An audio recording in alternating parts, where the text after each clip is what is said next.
Hola ratones de biblioteca, somos los lectores de Wolfenhall y hoy os traemos todas nuestras lecturas del mes de enero.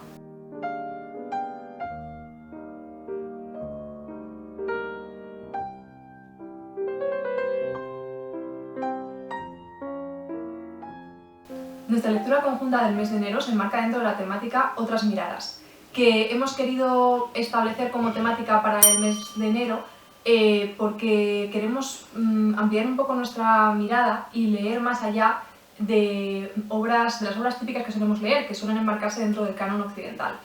Entonces queremos irnos más a lo que se conoce como literatura de los márgenes, que es a lo mejor literatura escrita en países que no sea Europa Occidental o Norteamérica, o por colectivos diferentes. Y al final el libro que salió en votación se titula Nuestras riquezas, una librería en Argel, de la escritora argelina Kawther Adimi.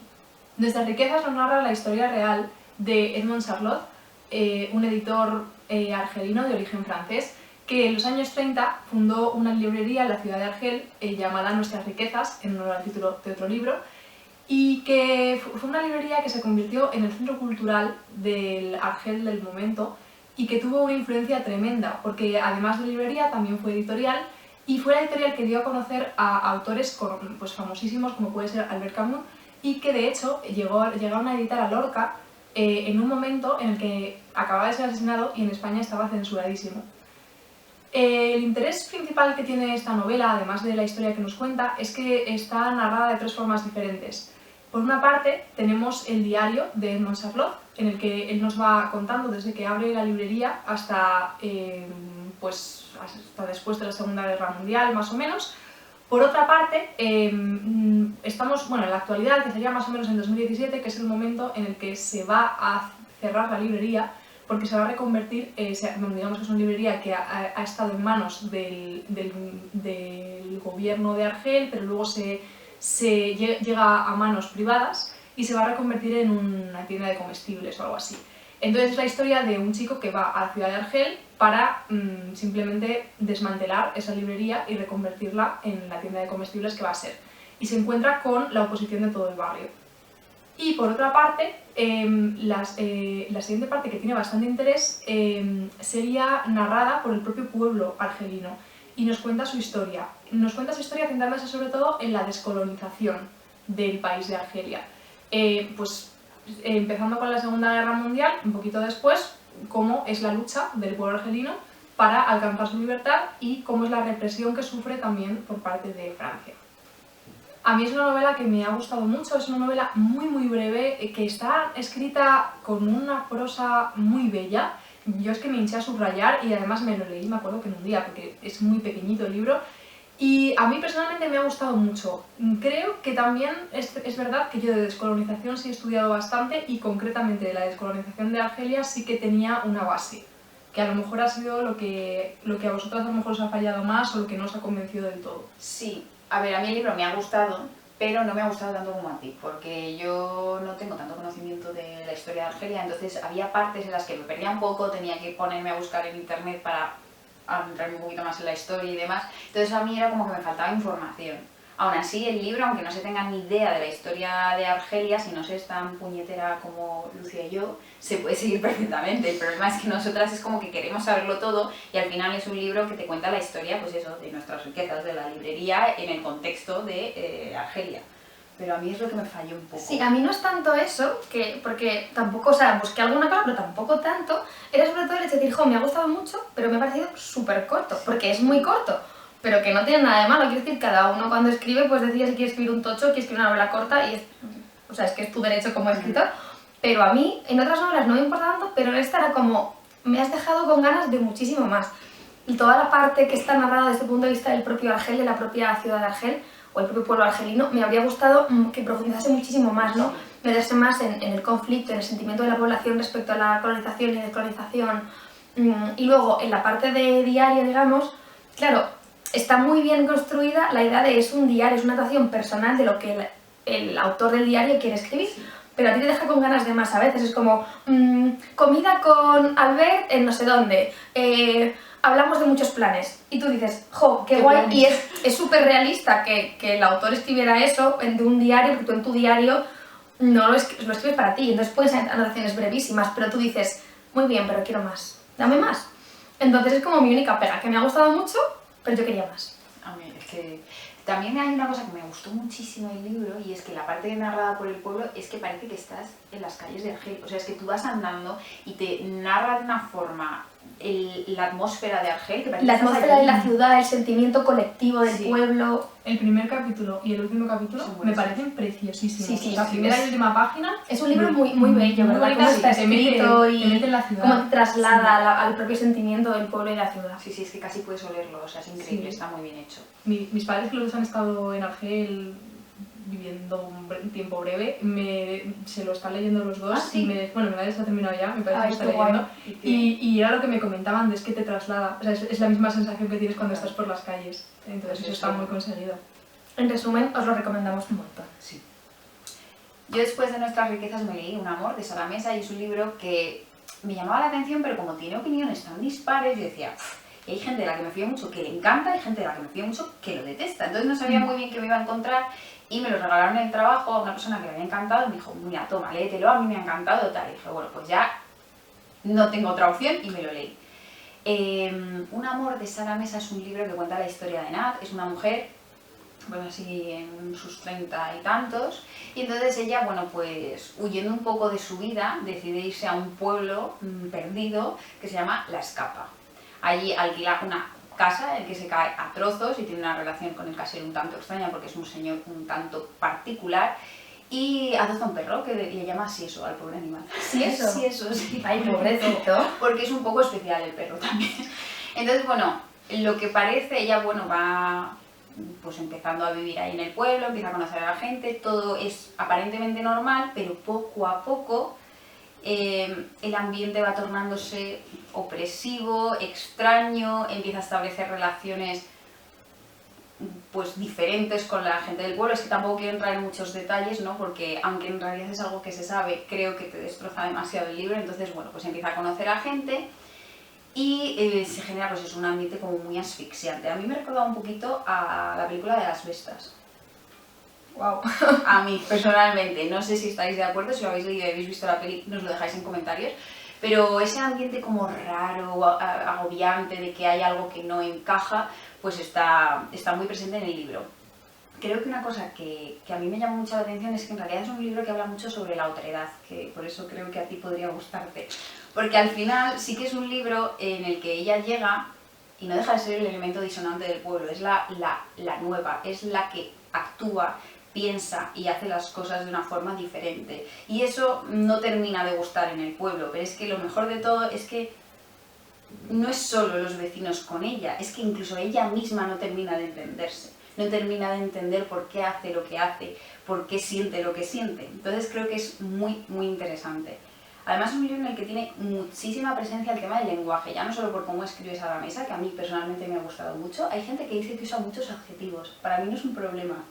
No me llamó la atención que fuera demasiado adjetivado el texto. A mí es que no me, o sea, me Eso es gustan los bien, ¿no? textos adjetivados. Bueno, a ver, o sea, tampoco creo que sea requisito a no ser imprescindible que, para claro. adjetivar mucho.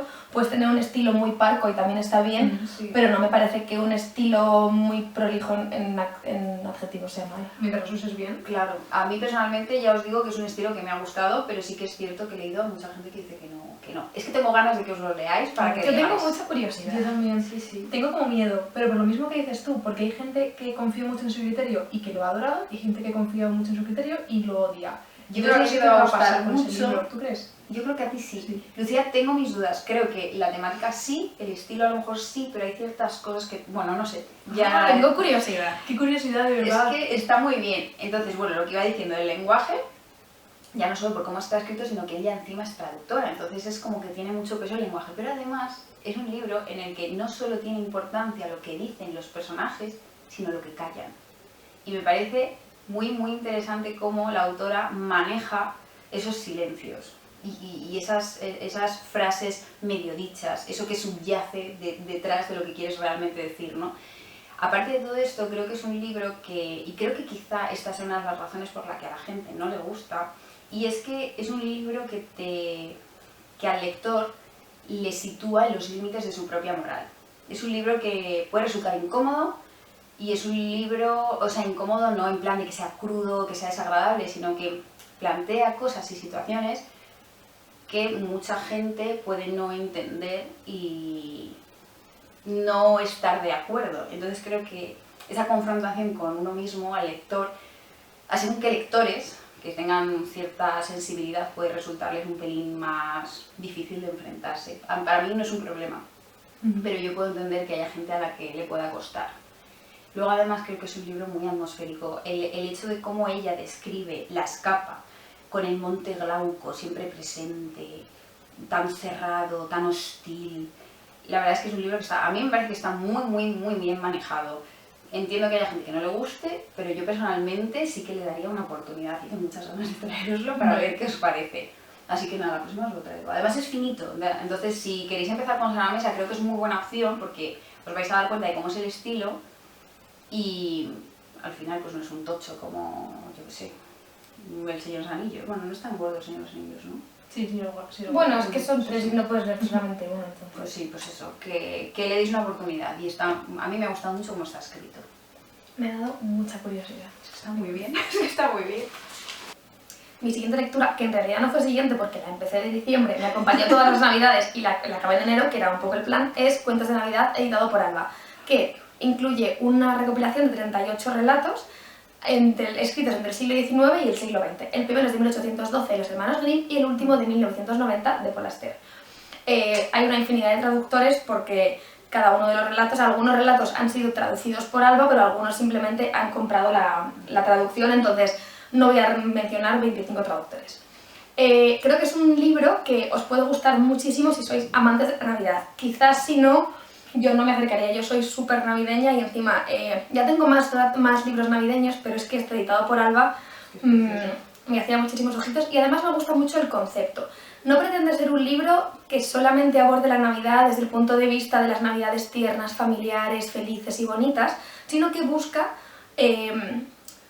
presentar, ¿no?, como todos los rostros que se le ha dado en la literatura a la Navidad. Entonces, hay relatos muy navideños y muy tiernos, hay relatos muy festivos y muy del desfase, hay relatos muy cínicos, relatos muy trágicos y muy tristes, pero también encontramos relatos de ciencia ficción o de terror o policíacos que se ambientan en Navidad y donde el elemento navideño tiene una importancia, pero eso, pues hay por ejemplo uno de Sherlock Holmes y hay uno de Ray Bradbury que es ciencia ficción, ¿no? Es como en el año 2085 pues un relato navideño.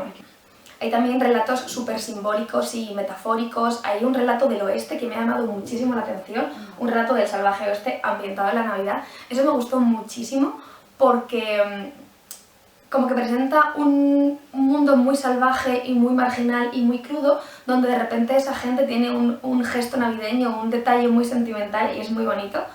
En general me han gustado mucho casi todos los relatos, obviamente algunos me han parecido impresionantes y otros simplemente es como, ay, mira qué cosa más tierna o más divertida. Nunca había leído el cuento de Navidad de Dickens, que es Sarabama, y venía incluido, de hecho es en la obra más larga que viene porque es una novela corta. Y bueno, me ha dejado absolutamente impresionada. No entiendo por qué nunca lo había leído. Qué ilusión me hace que te guste, ¿verdad? Es un relato, una novela, como queréis llamarlo, absolutamente precioso, que encarna todas las mejores sensaciones, sentimientos y propósitos y emociones de la Navidad, escrito con un gusto, o sea, es una delicia de historia. Me ha gustado muchísimo. Es que Dickens, o sea, qué maravilla de hombre. Creo que, o sea, obviamente ha sido de mis favoritos y me ha gustado mucho porque me ha permitido acercarme a autores que nunca había leído, o bien porque no conocía, o bien porque me imponen mucho, como por ejemplo, pues yo que sé, Dostoyevsky, relatos de Trollope, de Hawthorne, de Grecia de Leda, de eso, de Paul Auster, que la verdad es un señor que me despierta un poco de curiosidad porque sí, me da un poco de pereza, pero luego digo, yo que sé, a la gente le encanta. No lo sé, muchísimos autores, igual pongo por aquí el listado en alguna parte de la pantalla, para que os hagáis una idea de la cantidad de obras, o sea, de autores que podéis conocer.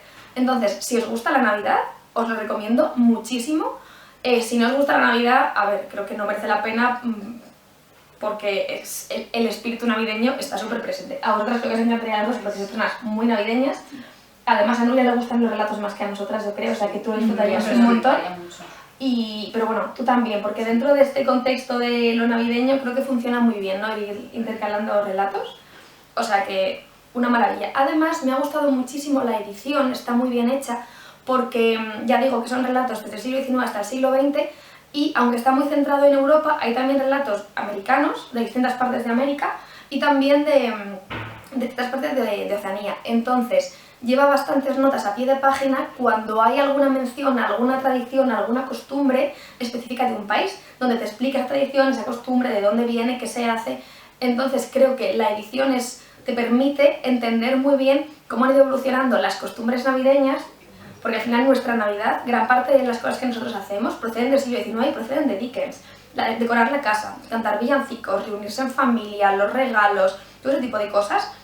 Uno de los grandes promotores es Dickens. Todo eso viene del siglo XIX. Nuestra Navidad tiene origen en el siglo XIX.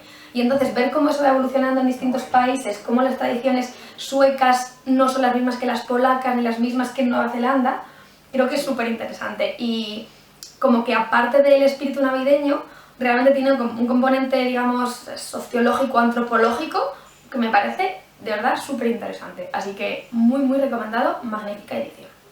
Me has dado unas ganas de leerlo, pero me tendré que esperar a Navidad. A ver, yo si queréis os lo dejo ya y os lo vais leyendo. Me lo en voy marzo. leyendo en agosto. Claro, te lo vas leyendo en agosto y ya te vas queriendo un ambientillo navideño. Hay que leerlo en diciembre. Pero yo lo empecé, creo que fue el día 10 de diciembre o algo así, y me acompañó pues hasta principios de enero. Qué bonito. Sí, maravilloso. Una maravilla. Mi siguiente lectura entra dentro de mis propósitos de leer más no ficción y fue mi primera lectura de no ficción del año, y es Tratado sobre la vejez de las mujeres de la Marquesa de Lambert. Para entender un poco este libro hay que entrar en el contexto de la autora. La Marquesa de Lambert es una mujer que vivió durante la segunda mitad del siglo XVII y la primera mitad del siglo XVIII y fue una afamada salonerí francesa y una mujer de letras. Además es muy interesante porque tenía una reunión los martes en las que se reunía con gente intelectual de la época, gente académica, y hablábamos de distintas cosas, de filosofía, de literatura, etcétera, etcétera. Hay que tener en cuenta el contexto histórico, y estamos hablando de que estamos en una época que era una época bastante frívola y un poco de desfase en general. Entonces, claro, que existía este tipo de mujeres, pues sobre todo mujeres, es bastante, no diría extraño, pero sí nos ha llegado poquitas cosas, lamentablemente. Entonces, bueno, ella lo que hace es, este tratado, que es muy breve, habla sobre la felicidad, la amistad y el tema de cómo para la mujer envejecer siempre ha sido visto de una forma diferente a la del hombre, ¿no? El hombre envejece y es más sabio, ha vivido más, tiene más experiencias, se le tiene como más respeto, y a la mujer no. La mujer, además, en esa época, como era simplemente físico lo que tenían, pues nada, ya envejeces, no sirves para nada, ¿no? Y ella se lo deja, estas reflexiones, como legado póstumo a su hija.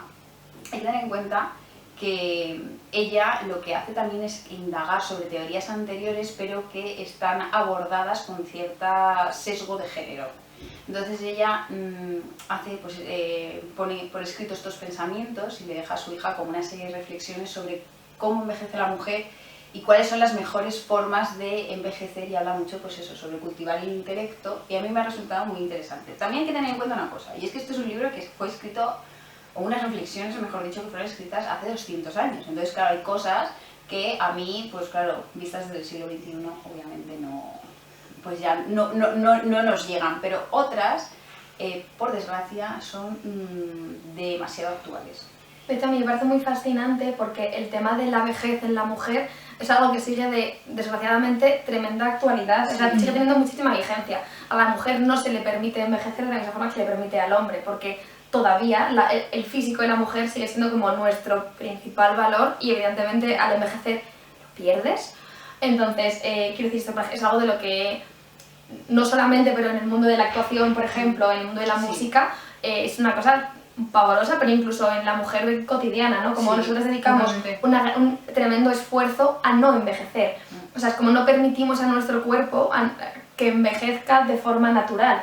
Porque una de las cosas es querer envejecer bien, ¿no? En plan que tu cuerpo esté en sus plenas capacidades físicas siempre, que es algo lógico, pero esta especie de obsesión por detener la vejez, porque no se noten los símbolos del envejecimiento, que es como algo súper negativo en la mujer, es que esto sigue de plena actualidad y hablamos de un texto del siglo XVIII. Entonces, o sea... A mí es que me llamó la atención, no lo conocía, y cuando iba a pagar en la librería lo tenían así, de estos libritos pequeños que tienen, porque es una editorial que son libros súper pequeñitos de filosofía, y yo, como es un tema que me interesa mucho, cuando lo vi dije, a ver qué decían en el siglo XVIII sobre este tema, ¿no? Y ya os digo que hay cosas, porque por ejemplo hay una parte en la que ella reflexiona y lo asocia como el envejecimiento bien como al tema de la virtud asociado al tema de fe, que claro, a mí eso pues, o sea, no lo critico en absoluto, pero claro, se nos queda ya pues un poco cojo, porque claro, en el siglo XXI pues... Pero luego tiene otras observaciones acerca de cultivar el intelecto, de desarrollarte culturalmente, espiritualmente, ya no en un sentido de fe, sino más tuyo, y me parece como muy interesante. Y luego además, que es algo que le está dejando ella a su hija. Me parece un legado fascinante, o sea, al final, que te dejen, esta es mi experiencia de vida, tómala y haz la tuya, me parece como un regalo muy bonito. Así que sí que lo recomiendo, pero ya os digo que tengáis en cuenta, por favor, que es un libro escrito hace bastante tiempo y pues hay cosas en las que no ha envejecido tan bien. Pero bueno, a mí me pareció muy interesante. Mi siguiente lectura fue un cómic, Historia de un desahucio, con guión de Isaac Rosa y dibujo de Cristina Bueno, editado por Nube de Tinta. Historia de un desahucio es una novela gráfica muy cortita que aborda una de las problemáticas sociales más graves de nuestro país, que es el problema de la vivienda y los desahucios. Está narrado desde el punto de vista de Alicia, que es una adolescente, preadolescente, que acaba de mudarse a una casa, que ya no lo sabe, pero le han comprado a un fondo buitre que donde previamente vivía una familia desahuciada. Entonces ellas van a encontrarse con toda la oposición del bloque de vecinos a que ellas vivan allí. Van a encontrarse de repente con muchísima hostilidad, pero nadie les dice por qué. Entonces Alicia poco a poco empezará a investigar, descubrirá esta historia y eso la llevará a introducirse en el mundo de las plataformas antidesahucios y en el activismo social. Es verdad que creo que la historia está un poco subordinada al tema de los desahucios, o sea que no es tanto una historia que aborda una problemática como trasfondo, sino una exposición de esta problemática que ha vestido con una historia. O sea que realmente lo que el autor quería contar era esta problemática, hacer una exposición muy divulgativa y de muy fácil acceso a esta problemática. Entonces, entendiendo eso, a mí me ha gustado bastante, pero es verdad que la historia en sí como que está un poco casi desdibujada, es un poco lo más irrelevante. Pero como yo lo cogí precisamente porque me interesaba el tema de los desahucios y conocía muy poquito, pues me ha venido perfectamente. Tiene un dibujo sencillo, sin aspavientos, pero que funciona a la perfección, es muy bonito, y con una paleta de color muy centrada en los azules, que creo que es una muy buena elección porque al final los azules están tradicionalmente asociados a lo nostálgico y a la tristeza, entonces para tratar un tema, digamos, tan complejo, creo que está bien elegido una paleta centrada en los tonos de azul. Y es una historia muy breve, entonces si os interesa un poco la temática de los desahucios, si no conocéis muy bien pues ni cómo se lucha, ni cómo se llega a la situación de desahucio, porque no es tan fácil como puede parecer como una persona produce un impago durante años y entonces está en tu casa, es que es mucho más complejo que eso y mucho más violento. Realmente creo que está muy bien expuesto todo el tema. Mi siguiente lectura del mes de enero ha sido la novela Tomorrow and Tomorrow and Tomorrow, o Mañana y Mañana y Mañana, de la escritora estadounidense Gabrielle Zevin. Esta novela creo que me ha ocupado gran parte del mes de enero porque es verdad que es un libro largo, pero que he disfrutado muchísimo y como que me lo he tomado con calma. Nos cuenta la historia de Sadie y Sam. Sadie y Sam son dos amigos que se reencuentran después de haber estado unos años sin verse. Ellos se hicieron amigos de niños. No quiero contar mucho de cómo se hacen amigos porque a mí me parece que es un poco spoiler de otras cosas, pero digamos que fue en una circunstancia bastante específica y está relacionado con los videojuegos. El caso es que ambos eran niños que les encantaba jugar a videojuegos. Cuando se reencuentran de adultos, los dos siguen muy metidos en el mundo. De hecho, la chica, Sadie, está estudiando en el MIT, es de las pocas chicas que en los años 90, que es el momento en el que se ambienta la novela, o por lo menos esta etapa de la novela, está estudiando en una universidad que es para ingenierías, y ella sí está estudiando específicamente diseño de videojuegos. Entonces, pues empezamos a ver cómo entre los dos comienzan a diseñar su propio videojuego. ¿Y realmente de qué va este libro? ¿Es una historia de amor? ¿Es una historia de amistad? Bueno, podríamos decir que es una historia de la amistad a través del tiempo y de cómo el éxito puede afectar a la amistad, de cuáles son las consecuencias de dos personas muy jóvenes que de repente triunfan y cómo afecta eso cómo les afecta a eso a ellos de manera personal, pero también a la amistad que tienen. Es una novela que se va desarrollando en distintos momentos temporales y que también va cambiando pues, el punto de vista que tenemos. A veces tenemos el punto de vista de Sadie, a veces tenemos el punto de vista de Sam, y a mí me ha parecido, yo es que no, realmente creo que es una novela que prejuzgué que pensaba que iba a ser una rom-com, pensaba que iba a ser la típica historia pues un poco pues, o romántica o de amistad, pero ya está, sin más, y en realidad es una historia que se mete en temas muy profundos, que trata temas muy dolorosos, habla mucho de la muerte, habla mucho de la enfermedad, de cómo nos relacionamos con la enfermedad, habla de la depresión, habla del abuso y habla del trauma, habla muchísimo del trauma. La temática también del tema de diseño de videojuegos en los años 90 también nos hace ver cómo es un mundillo que siempre ha sido tradicionalmente muy de hombres, entonces al tener ahí a una chica, además una chica joven que está trabajando en esto, vamos a ver cómo le afecta a ella el ser mujer y digamos, pues dedicarse a un trabajo que está relacionado solo con hombres, digamos. Y lo que vamos a ver es cómo, aunque ella sea a lo mejor la principal creadora y programadora, muchas veces el crédito de su trabajo, vamos, el mérito, digamos, se lo van a llevar los hombres de su entorno. Y vamos a ver cómo la hacen de menos, cómo al final se lleva, digamos, la peor parte muchas veces. Por otra parte, en Sam vamos a ver una persona que tiene una enfermedad crónica y entonces vamos a ver cómo sufre él por esa, bueno, que no es una lesión crónica, digamos, el sufrimiento que tiene y cómo también le cuesta mucho integrarlo en su vida y cómo muchas veces los problemas que van a tener entre ellos o ellos en su vida van a estar derivados de una falta de comunicación. Creo que tiene un desarrollo de personajes brillante. No solo los dos personajes principales, sino también los secundarios son muy buenos. Hay en concreto otro personaje que creo que es el favorito de casi todo el mundo que se lee el libro y que es maravilloso. Pero luego también me llama mucho la atención todas las referencias artísticas y culturales que hay. Es decir, que nos está hablando de dos programadores, pero que no son los típicos frikis que solo se dedican a la física y ya está, sino que es gente que para hacer sus creaciones, y aquí vemos mucho cómo nos hablan del videojuego como una obra de arte, y la creación, el proceso de creación del videojuego es un proceso artístico, o sea, un proceso de creación artística, pues vamos a ver cómo usan muchísimos referentes. Bueno, no solo en la cubierta del libro aparece la ola de Hokusai, la famosa ola que es muy importante en el diseño de uno de sus videojuegos, pero también tienen muchísimas otras referencias artísticas y también musicales y también literarias. Por ejemplo, Shakespeare tiene muchísima influencia en el libro. Incluso el propio título, que no quiero deciros de dónde viene porque me gustaría que lo descubrierais por vosotros mismos, es una referencia a algo. Y además creo que también se puede aplicar al argumento de la novela, pero viene una referencia clásica, digamos. Así que nada, ha sido una novela que a mí me ha gustado muchísimo, no esperaba que me gustara tanto, y que me ha dejado, es estas que te dejan pozo, que luego te dejan reflexionando durante un tiempo, pero sobre todo por los temas tan duros que trata, y también que creo que le da al videojuego el carácter de obra de arte que a veces tiene, o sea, y que muchas veces, porque hay muchos videojuegos que son auténticas obras de arte, y también creo que valora mucho o pone en valor el estudio de las humanidades y de las artes, a lo mejor en ámbitos que pensamos que son solo propios de la ingeniería, la física y las matemáticas. Así que nada, os recomiendo a las dos, creo que os va a gustar mucho, a ti por la temática, a ti por lo bien que están construidos los personajes. Así que cuando queráis leeroslo, de verdad que una lectura muy bonita. Sí, a mí la verdad que el tema de...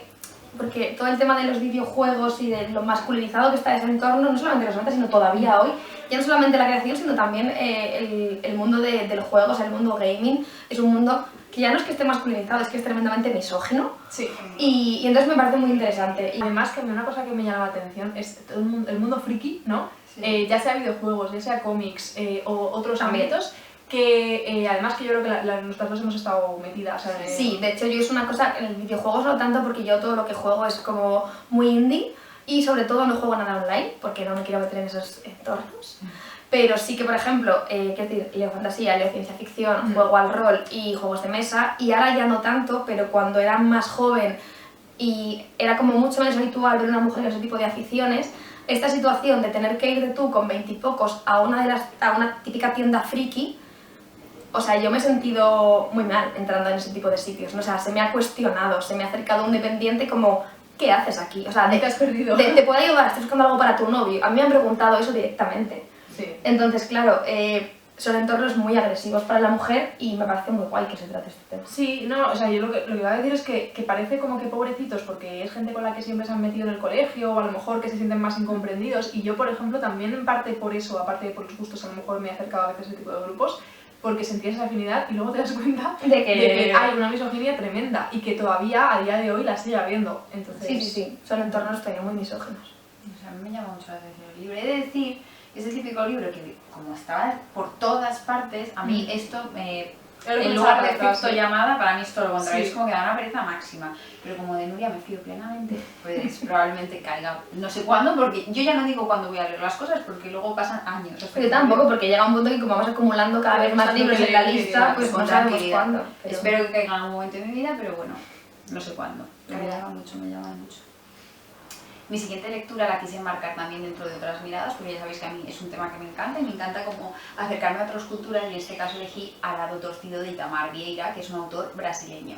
En Arado Torcido lo que hacemos es que, Itamar Vieira nos acerca a la realidad de muchos brasileños, y ya no solo actualmente, sino también en el pasado. Él lo que hace es un retrato del Brasil actual, sobre todo de la vida de aquellas personas que vivían en haciendas y las trabajaba para sus patronos y que eran descendientes de esclavos africanos. En este caso seguimos a Belonisia y Viviana, que son dos hermanas que se llevan muy poquito tiempo y tienen un vínculo muy especial. El libro está marcado por un acontecimiento que aparece en casi todas las sinopsis y que yo no voy a decir cuál es, como siempre, que surge a comienzos del libro. Entonces, este acontecimiento marca la vida y el vínculo de estas dos hermanas. Está narrado a través de estas dos voces y además también intervienen otras voces muy interesantes que a mí me han parecido muy originales. Luego entro en esto. Así nos acercamos a la vida de estas personas, que son pues eso, descendientes de esclavos africanos que viven y trabajan las haciendas de allí de Brasil, lo que es el Brasil rural, y que viven situaciones análogas a la esclavitud, porque son tierras que no son suyas, no tienen derecho a vivienda, no tienen derecho a salario, son jornadas tremendas de trabajo, brutales, y entonces bueno, vas conociendo pues cómo es la vida en este Brasil rural, que está totalmente olvidado por parte de la historia, por parte de la política, los aspectos socioeconómicos, y aquí Itamar Vieira lo que hace es poner en valor la vida de estas personas, ¿no? Hacer un llamamiento para que pues reconozcamos la situación que vive Brasil. Además de todo esto, creo que es muy interesante ya no solo el planteamiento sociopolítico y económico de estas personas, sino también ese acercamiento que hace a la religión jaré. La religión jaré es una religión, no sé si está bien pronunciado, me imagino que será algo más como jaré, no lo sé. Es una religión que surge, o más que una creencia que surge de la mezcla de las tradiciones africanas y las tradiciones del Brasil. Entonces tiene como muchos elementos más fantásticos, más espirituales, más místicos, y otros que son como más derivados de la santería, ¿no? Entonces y del chamanismo. Entonces como a mí me ha resultado muy interesante los rituales, cómo creen en ellos, cómo los realizan, la presencia de los santos, de los encantados, que son como unas figuras que son como poseídas por esos santos y hablan a través de estas personas, ¿no? Y cómo estas creencias también es un poco el pilar de la sociedad y la fuerza que necesitan estas personas, ¿no? Para seguir adelante. Aparte de todo esto, lo que vemos, estas voces de Belonisia y de Viviana, se enfrentan, no se enfrentan en un sentido literal, sino que vemos como dos visiones distintas de la situación. Por un lado está una de las hermanas que está muy apegada a la tierra, muy apegada a la tradición y al trabajo, y por otro lado una figura muy interesante que es la otra hermana que quiere huir, quiere escapar de esa esclavitud, de esa situación, quiere algo más, entonces decide formarse, decide estudiar, y es una de las primeras que empieza a introducir pues todo el tema de los derechos laborales y de todas las quejas y todo para poder tener pues una opción más allá de la realidad que viven, ¿no? Creo que es un libro, a mí personalmente me ha resultado fascinante. Creo que el estilo que tiene este autor es muy bonito. Me ha recordado, salvando las distancias, pero autores del boom latinoamericano, como tipo también Gabriel García Márquez. Tiene algunos elementos fantásticos que pueden recordar en cierta medida el realismo mágico.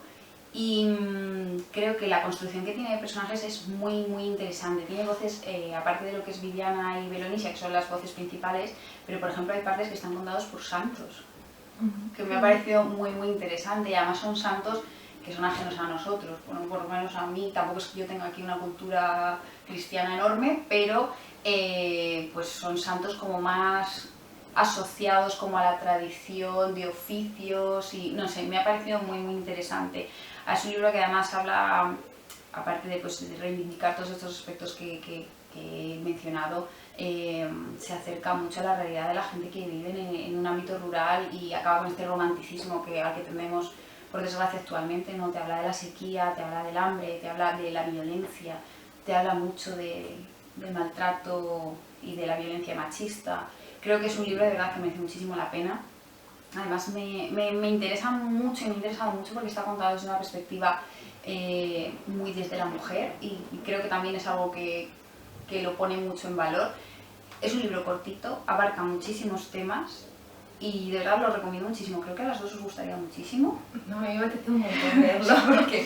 porque vamos, o sea, ya la todos los temática temas que tratan me interesan. es que es muy interesante y además eso de adentrarse, ¿no? en la tradición. Y luego creo que como está escrito, a ti que te gusta tanto lo latinoamericano y tal, es un autor que aquí en España yo no le había oído en mi vida.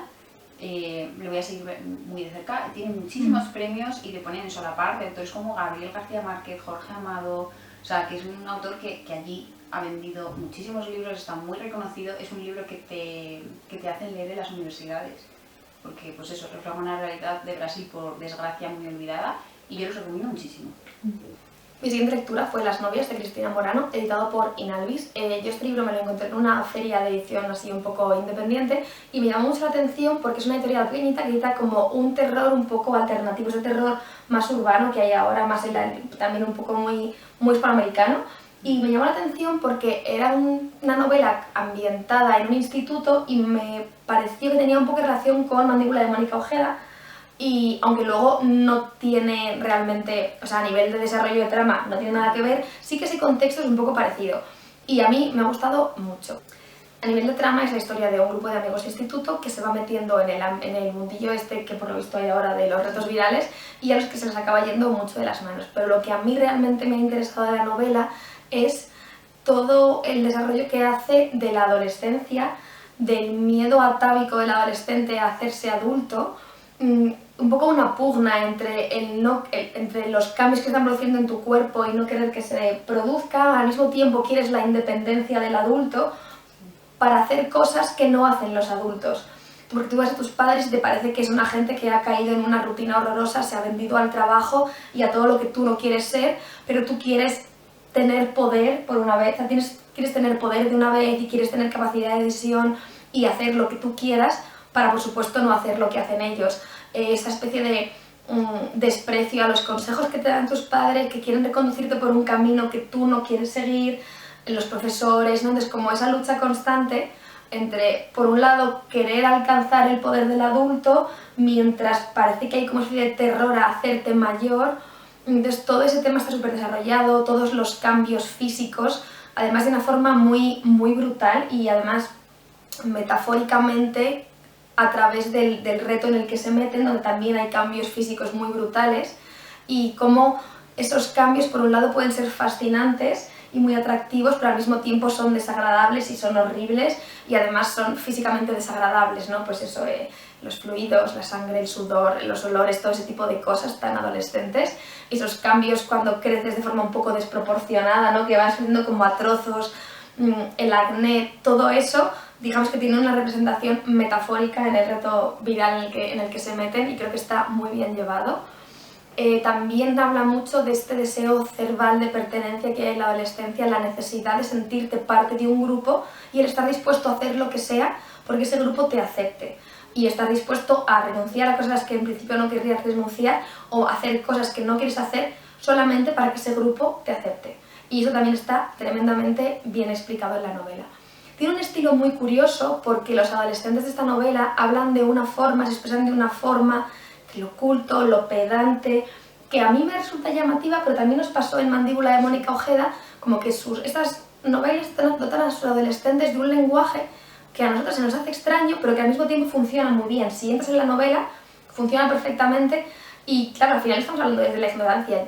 No sé hace cuánto que no hablo con un adolescente, es que a lo mejor hablan así, supongo que cierto cierta parte de adolescentes hablan así, y en cualquier caso, aunque no lo hagan, creo que sí expresa muy bien esta idea también de la adolescencia, en la que se crea una jerga propia muy, digamos, que pertenece al grupo, ¿no? Entonces, de nuevo, vuelve esa especie de idea de la pertenencia al grupo y el rechazo a lo adulto. Entonces, si tú perteneces a un grupo que habla de una forma que el adulto no entiende, pues como que tiene mucho sentido. Es una novela tremendamente interesante.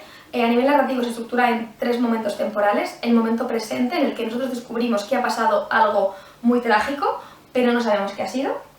Luego el pasado, donde se desarrolla la gran parte de la historia, en la que vamos conociendo poco a poco eso que está pasando. Y luego un momento intermedio, más cerca del pasado, pero un pelín más adelante, donde digamos que vemos lo que está, el evento trágico en directo, pero son escenas muy breves, súper fugaces, donde se sugiere más que se enseña. Entonces, hasta que no avanzas la trama principal, la trama del pasado más extensa, no descubres qué es lo que ha pasado. La trama es que digo que es muy entretenida, pero para mí es lo menos relevante. Lo más interesante es todo este concepto de la adolescencia y el miedo a crecer cruzado con el deseo de hacerlo, y creo que es, no sé, está como muy bien llevada. Me parece una novela súper interesante. Me llama muchísimo la atención. Muchísimas ganas de leerme, de verdad. Es que os odio. Ya. O sea, es que no me caben más libros en la lista. Pero ni en casa, ni en la lista, ni en ninguna parte. Sitio. Sí, sí. Madre Pero mía, es que sí que me lo quiero leer. Tiene muy buena pinta, además creo que van a ser personajes potentes. Sí. Me llama. Como me tiré como todo el mes de enero con Tomorrow, es verdad que me duró todo el mes, al final del mes me leí esta edición preciosa, la voy a enseñar aunque luego Lucy la pone, de Los sonetos del amor oscuro y El diván del tamarit de Federico García Lorca, que está ilustrada por Javier de Juan, con unas pinturas preciosas, y es lo ha editado Reino de Cordelia sobre una edición de Luis Alberto de Cuenca, que está prologada. Bueno, la verdad me parece que han hecho una edición preciosa, pero preciosa, de lo que son, bueno, junto con Poeta en Nueva York, mis 2 libros de poemas preferidos de Lorca. Tanto Los sonetos del amor oscuro como El diván del tamarit son obras que se publicaron de forma póstuma, posteriormente a la muerte del poeta, y los escribió en sus últimos años. A mí me parece muy bonito leerlos y darte cuenta de todas las referencias literarias que tiene Lorca, de lo cultísimo que era, y de cómo, aunque él es un poeta que innova muchísimo y que es un poeta muy vanguardista, sobre todo ya en estos años, lo hace siempre sobre la tradición. O sea, Lorca siempre trabaja sobre la tradición. Entonces, en los sonetos tenemos obviamente la estructura clásica del soneto, que al final nos remonta a la literatura renacentista y barroca, pero sobre todo mucho a Garcilaso de la Vega. Y sobre esa estructura clásica del soneto, él nos va metiendo sus innovaciones, nos va metiendo su vanguardismo, digamos. Entonces ahí pues él va metiendo muchísima metáfora, muchísimos motivos que relacionados con una temática compleja, porque aquí él aborda su homosexualidad y él aborda su deseo sexual de una forma muy abierta, pero siempre con Lorca siempre va entremezclado todo con metáforas, como que todo nunca lo exterioriza tal cual, sino que te lo va como barnizando, ¿no? Y luego pues va metiendo también sus motivos surrealistas. Es verdad que en los sonetos, bueno, o sea, yo creo que destaca sobre todo la metáfora, habla siempre de 2 amantes, ¿no? Habla siempre de la relación con el amante, y son bellísimos. O sea, yo es que no sabría elegir uno, creo que ahí me copié uno en mi libro, en mi cuaderno de lecturas, pero es que me gustan casi todos. Yo tengo mi favorito. ¿Cuál es tu favorito? El de la guirnalda de rosas. El de la guirnalda de rosas. Y yo el que me he copiado, aunque de verdad que me gustan todos, igual que en el diván sí que tengo un favorito, es el soneto de la dulce queja. Pero es que me gustan todos. El de tengo miedo a perder la maravilla de tus ojos de estatua, y el acento que me pone de noche en la mejilla la solitaria rosa de tu aliento. Es que, por favor, es precioso. Y luego, en el diván del tamarit, me parece que, no sé, tenía una finca o unos terrenos, uno de sus tíos, que se llamaba Tamarit. Y el diván del tamarit realmente es un libro que nos lleva y nos transporta al Andalus. O sea, nos lleva a toda su herencia por granadina, pero la herencia de la época hispano-musulmana. Y de hecho, el diván del tamarit está dividido en 2 partes, las gacelas y las casidas. Ambos son estructuras que vienen de la literatura hispano-musulmana. A mí me fascina el diván del tamarit, me parece alucinante, me parece increíble. Aquí sí que meten muchísimo surrealismo y entonces aquí ya hay muchas, o sea, hay muchos versos que son muy complejos, que son difíciles de entender, pero porque entre toda la metáfora que mete y luego que también tiene ahí su puntillo surrealista, pues es más complejo. A mí, mi favorito, con diferencia, siempre lo ha sido porque en el Diván también trata mucho el tema de la muerte, obviamente vuelve a tratar el tema de los amores prohibidos, pero sobre todo también el tema de la muerte. Y mi favorito es la Gacela 8, que es la de la muerte oscura, la que empieza con quiero dormir el sueño de las manzanas, alejarme del tumulto de los cementerios, quiero dormir el sueño de aquel niño que quería cortarse el corazón al alta mar. Bueno, el poema entero es precioso, no lo voy a leer entero, pero es que es una maravilla. Y me parece que Reino de Cordelia ha hecho una edición muy acertada. Las ilustraciones, que son como acuarelas, ¿no? O sea, son preciosísimas, las de Javier de Juan, y le hacen justicia. Y además que estos dos libros ya se habían editado conjuntamente, y me parece que tiene bastante sentido el tenerlos en un mismo tomo. Así que nada, yo sí que cuando queráis que os lo deje, Sí, eso te voy a pedir. que sé que los hemos estudiado porque los Sí, tenemos yo tengo en la asignatura en la carrera. Sí, yo tengo una edición que incluye las dos, pero claro, no está ilustrada. Claro, no, la que tienes tú es la que yo Sí. me compré cuando los leímos en la carrera, aunque yo ya los había leído previamente porque desde la Es que de hecho adolescencia... yo creo que en el examen me fascina. nos cayó uno de estos. Sí cayó uno, no me acuerdo Llamas cuál de era. amor, yo creo. Es que dimos este. una asignatura de Sí, sí, literatura sí. contemporánea. Y Es ya mi examen mucho favorito de mi tiempo. vida. Sí, es que es muy precioso. El examen que más he disfrutado de ¿Se la puede vida. tener un examen favorito? Sí. Sí. Yo los exámenes que más he disfrutado de la carrera, curiosamente los dos son de literatura. este es el que nos falló, de Llagas de literatura. amor. De Llagas de amor, es que me acuerdo perfectamente. Sé que también tuvimos que hablar del espacio interior y exterior en Muerte en Venecia y del Sí. tragaluz. Y también hablamos Oh, de Tragaluz, por favor. Bueno, Bueno, después de este inciso. mi última lectura del mes de enero fue La muerte de Iván Ilich de Tolstoy. Esta novela la escribió en 1886 y es muy interesante porque aquí ya vemos todas las reflexiones filosóficas de carácter espiritual, las preocupaciones que tenía el autor, que las vuelca pues, en esta novela. Es una novela muy cortita, que como su propio nombre indica, y esto no es destripar nada porque ya viene en el título, nos acerca a la muerte de Iván Ilich, que además está basado en un personaje real.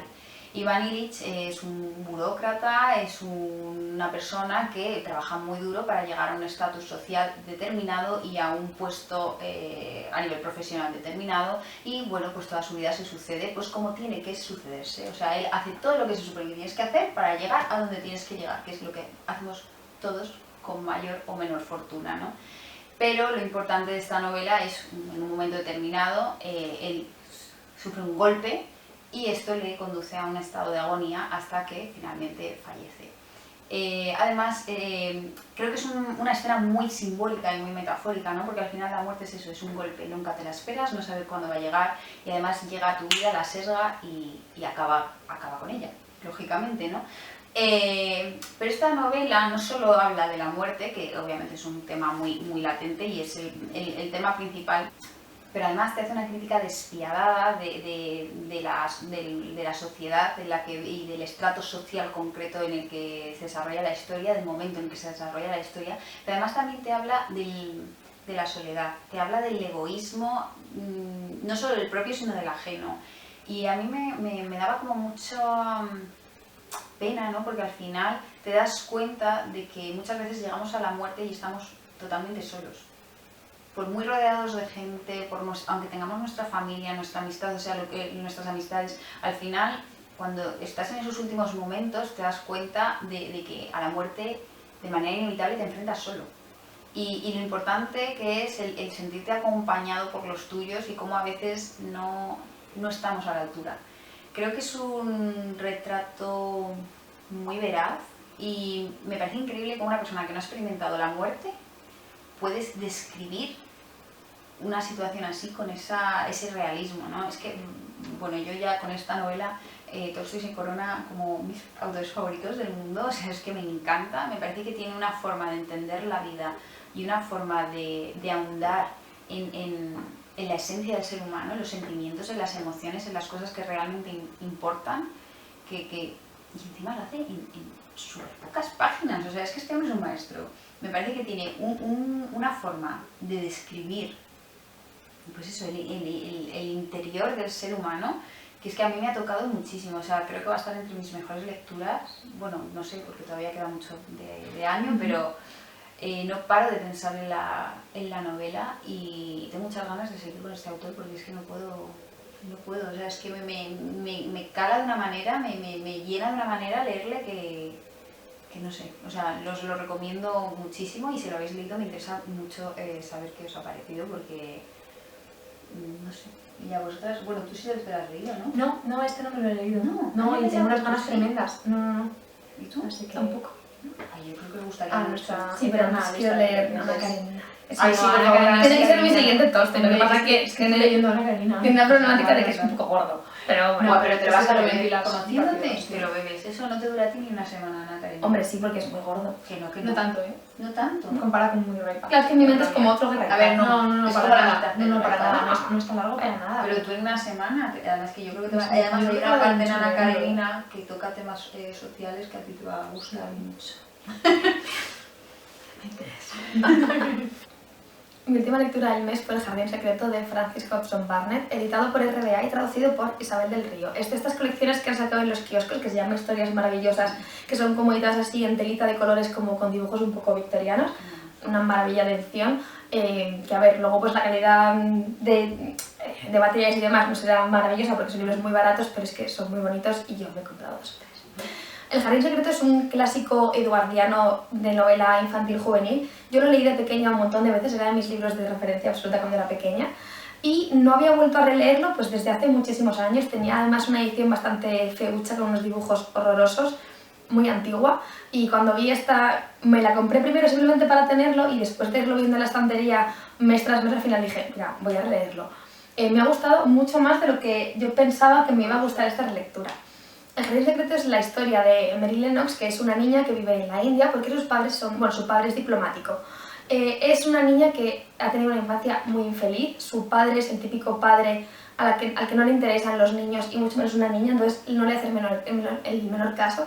Y su madre es una mujer muy frívola a la que lo único que le interesa es su vida social. No quería tener niños, lo ha tenido simplemente por absoluta obligación social y no tiene el menor apego hacia la niña y no tiene la menor relación con ella. Entonces Mary se ha criado completamente sola, criada por el servicio, además un servicio en la India colonial, donde realmente ella es una especie de una autoridad para los criados que no tienen hacia ella, o sea, la tratan con absoluta deferencia y desde una absoluta, o sea, situación de inferioridad hacia ella.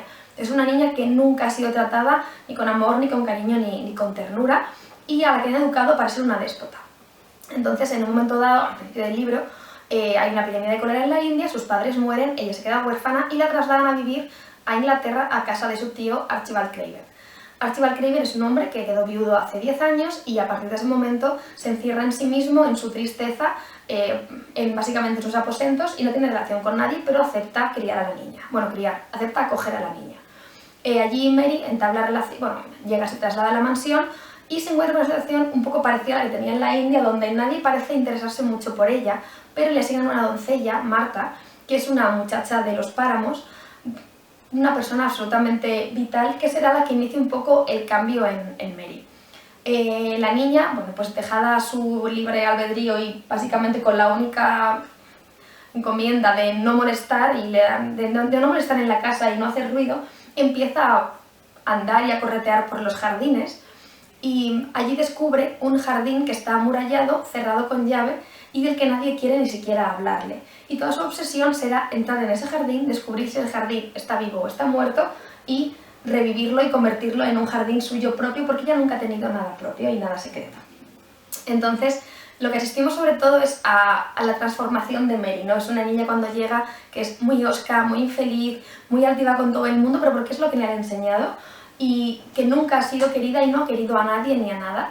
Y entonces, a partir de su relación con Marta, de su relación con Ben, que es el jardinero jefe, de Deacon, que es el hermano de Marta y que es también un niño súper vivaz, empieza a aprender a relacionarse con otros seres humanos desde la igualdad en vez de desde la superioridad y empieza a entender lo que es la ternura, lo que es el afecto, lo que es preocuparse por otros y se convertirá en una niña pues absolutamente maravillosa, tierna y súper vivaz.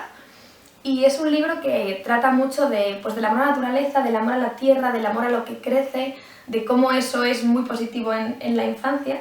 Y es un libro muy tierno, muy dulce y que a mí me ha gustado muchísimo y mucho más de lo que recordaba. Me ha llamado la atención porque mi recuerdo es de Mary como una niña absolutamente insoportable y déspota, donde el resto de personajes eran muy guays, pero ella, hasta muy al final de la novela, era una niña insoportable y realmente no es así para nada. A partir del segundo capítulo, Mary empieza a cambiar de forma muy clara en cuanto empieza a relacionarse un poco con personajes normales y no con sus padres horribles, y realmente ella empieza a cambiar enseguida. Y nada, la he disfrutado muchísimo. También es que a mí el género en la novela de formación es algo que me encanta. La literatura de principios del siglo XX me fascina, entonces pues lo tiene todo para que me encante. Ellas no la han leído. No. A ver, aquí entender que es una novela infantil-juvenil, pero dentro de eso, quiero decir, pues como puede ser Mujercitas o Ana de Tejas Verdes, no es un poco ese tipo de literatura, pero a mí me parece que es una absoluta delicia. O sea, me ha gustado muchísimo.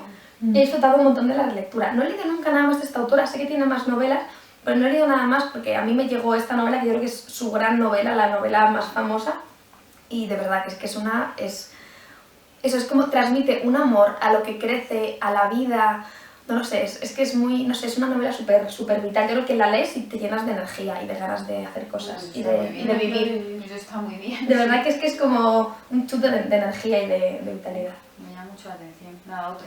A la lista. Y nada, esta ha sido mi última lectura del mes y el último libro del Wrap Up. Sí, y nada, hasta aquí el vídeo de hoy. Nos vemos en el próximo vídeo. Felices lecturas.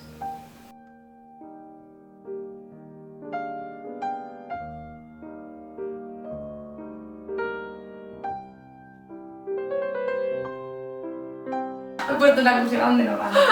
Yo tengo aquí una cosa también sin subrayar y me puse muy nerviosa. No podemos grabar ya. No se puede grabar. Bueno, venga, vamos a hacerlo bien. Vale. Nuestra lectura conjunta del mes de enero se enmarca dentro de la temática... De la temática. No. Hoy no es mi día, hoy no es mi día. Toda esta parte de... Oye, estamos muy del revés. Es verdad. ¿Pero tú crees que esto influirá? De leer más no ficción y es tratado sobre las... Es que me tiene muchas R's. Vale.